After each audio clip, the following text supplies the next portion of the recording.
इस दुनिया में कोई गरीब नहीं। एक समय की बात है, भगवान गौतम बुद्ध एक गांव में धर्म सभा को संबोधित कर रहे थे।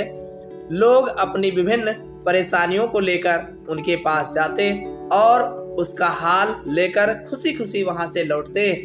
उसी गांव के सड़क के किनारे एक गरीब व्यक्ति बैठा रहता था तथा महात्मा बुद्ध के उपदेश शिविर में आने जाने वाले लोगों को बड़े ध्यान से देखता।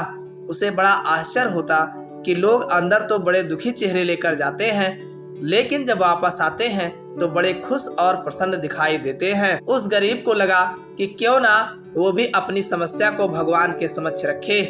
मन में यह विचार लिए वह भी महात्मा बुद्ध के पास पहुंचा।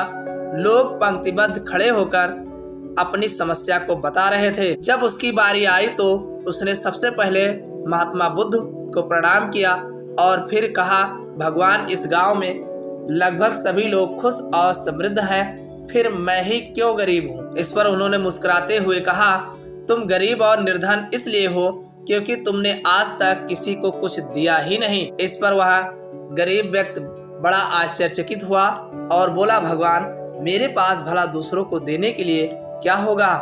मेरा तो स्वयं का गुजारा बहुत मुश्किल से हो पाता है। लोगों से भीख मांगकर अपना पेट भरता हूँ।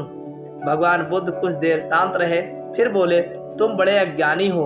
औरों के साथ बांटने के लिए ईश्वर ने तुम्हें बहुत कुछ दिया है, मुस्कुराहट दी है जिससे तुम लोगों को आशा का संचार करते हो, मुख दिया है ताकि लोगों से दो मीठे शब्द बोल सकते हैं, उनकी प्रशंसा कर सकते हो, दो हाथ दिए हैं, लोगों की मदद कर सकते हो। ईश्वर ने जिसको ये तीन चीजें दी है वह कभी गरीब और निर्धन हो ही नहीं सकता। निर्धनता का विचार आदमी के मन में होता है, यह तो एक भ्रम है, इसे निकाल दो। कभी भी मन में निर्धनता का भाव उत्पन्न न होने दो, गरीबी अपने आप दूर हो जाएगी।